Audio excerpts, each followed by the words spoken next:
रानो बहन, मुझे थोड़ा राशन दे दो, मैं तुम्हें जल्द वापस कर जाऊंगी।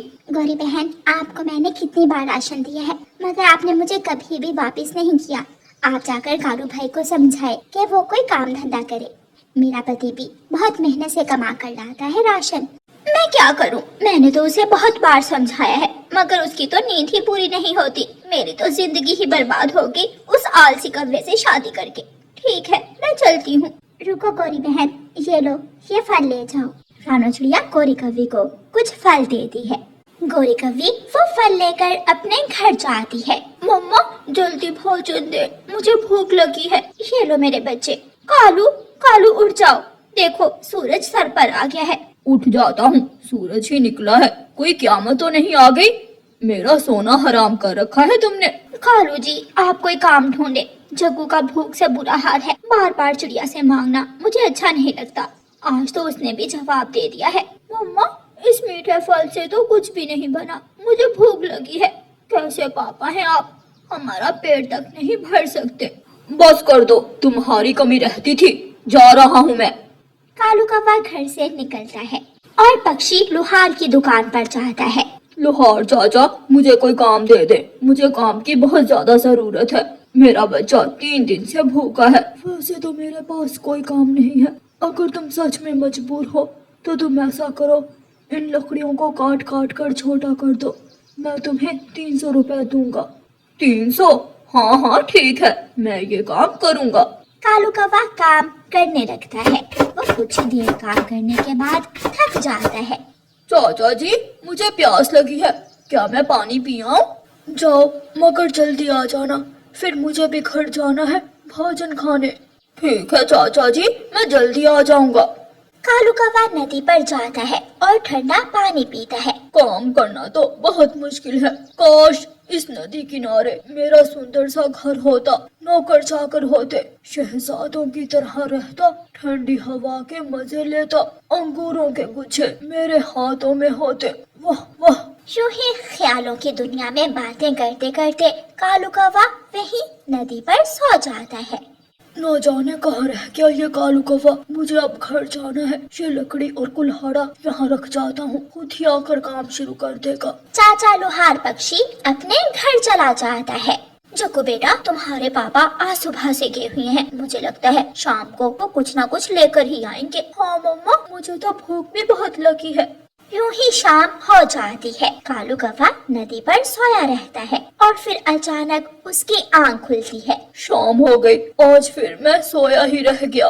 कालू कौवा जल्दी से उड़ता हुआ चाचा छमछम की दुकान पर जाता है। अब तो शाम हो गई है, जाओ यहाँ से, मैं भी दुकान बंद करके जा ही रहा हूँ। मेरे बच्चे भूखे हैं, प्लीज मुझे कुछ पैसे दे दे, मैं कल सारा काम कर दूंगा। ये लो पैसे और कल वक्त पर आ जाना। चाचा लोहार पक्षी कालू कौवे को कुछ पैसे दे देता है। कालू कौवा पैसे लेकर वहाँ से सीधा होटल पर जाता है और उन पैसों से खाना खरीदता है। आज मेरा जग्गू पेट भर कर खाएगा। कालू कौवा वो खाना लेकर घर जाता है। कालू जी, मुझे पूरा विश्वास था आज आप जरूर काम करके आएंगे। मम्मा, पहले मुझे खाना दे। फिर कौवों का परिवार पेट भरकर खाना खाता है और सो जाता है। अगले दिन फिर से कौवा सोया रहता है। कालू जी, शाम होने वाली है, उठ भी जाएं। क्या शाम हो गई? मुझे जाना चाहिए।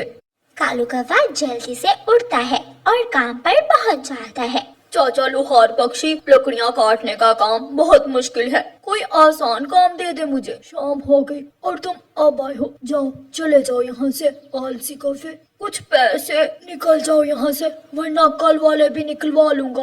कालू कौवा वहाँ से चला जाता है। फिर कालू कौवा बुलबुल के पास जाता है। बुलबुल डॉक्टर, क्या मेरे लायक कोई काम है आपके पास? मैं गेट पर बैठकर अस्पताल का ख्याल रखूंगा, प्लीज मेरे बच्चे भूखे हैं, मुझे पैसों की बहुत जरूरत है। अच्छा ठीक है, मगर अपना काम बहुत जिम्मेदारी से करना, वक्त पर आना और अपने होश कायम रखना। ठीक है बुलबुल डॉक्टर। फिर कालू कौवा एक गन पकड़कर अस्पताल के गेट के पास खड़ा हो जाता है। कुछ देर बाद कालू कौवे को नींद आने लगती है। कितना बोरिंग काम है, मैं तो थक गया हूँ, थोड़ी देर लेट जाता हूँ, अभी कौन सा कोई आ रहा है। ऐसा सोचकर कालू कौवा सो जाता है। कुछ दिन ऐसे ही गुजर जाते हैं। कालू काम पर आता, लेकिन वहाँ ड्यूटी करने की बजाय सोया रहता। एक दिन कालू कौवे को बुलबुल डॉक्टर देख लेती है। कालू कालू कौवे, मैं तुम्हें यहाँ सोने के पैसे नहीं देती हूँ। हर रोज तुम लेट आते हो। ये लास्ट वार्निंग है, इसके बाद मैं तुम्हें काम से निकाल दूंगी। नहीं नहीं बुलबुल डॉक्टर, आइंदा ऐसा कभी नहीं होगा, मुझे माफ कर दे, गलती हो गई। अब ये गलती दोबारा ना हो। अगले दिन कालू कौवा फिर लेट उठता है। तुमने मुझे जगाया क्यों नहीं? इतनी तो आवाजें दी मैंने आपको, आप तो उठने का नाम ही नहीं ले रहे थे। आज तो मेरी नौकरी पक्की गई। ऐसा कहकर कालू कौवा भागता है। जब कालू कौवा अस्पताल पहुंचता है तो बुलबुल डॉक्टर गुस्से में खड़ी थी। निकल जाओ यहाँ से, दोबारा मुझे नजर मत आना यहाँ। इससे पहले कि कालू कौवा कुछ कहता, बुलबुल डॉक्टर वहाँ से चली जाती है।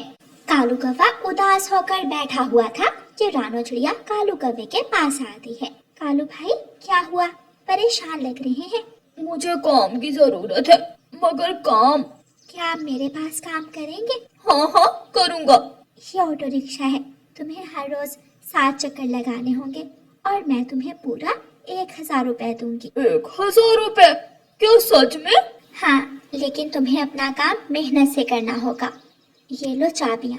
ऐसे कालू कौवा रानो चिड़िया के साथ काम करने लगता है। उसे ऑटो रिक्शा चलाना बहुत पसंद था। कौवे, मुझे पूर्व वाले जंगल ले चलो। चले चले कबूतर जी, जल्दी चले। कालू कौवा कबूतर को पूर्व वाले जंगल ले जाता है। कबूतर अपना बैग ऑटो में ही भूल जाता है। इस बैग में क्या है? कालू कौवा जब बैग खोलता है तो उसमें ढेर सारे पैसे और जेवरात थे। इतने सारे पैसे और जेवरात देखकर कालू कौवे की तो आंखें खुली की खुली रह जाती हैं। कालू कौवा जल्दी से रानो चिड़िया के पास जाता है। रानो बहन, ये लो अपनी चाबियाँ। मुझे अब तुम्हारे काम की कोई जरूरत नहीं है, आप किसी और को रख लो। क्या हुआ कालू भैया, ऐसे अचानक? बात तो सुने। मगर कालू कौवा चिड़िया की एक नहीं सुनता और रानो चिड़िया की चाबियाँ वहाँ फेंक कर घर भाग जाता है। जब वो घर जाता है तो कबूतर पहले ही वहाँ बैठा था। आगे कालू, शुक्र है मेरा बैग तुम्हारे पास है। कबूतर कालू कौवे से अपना बैग पकड़ता है और वहाँ से चला जाता है। कालू कौवा गोरी को सारी बात बताता है। पहले आलसीपन था और अब तुम्हारे लालच ने हमें फिर से बर्बाद कर दिया।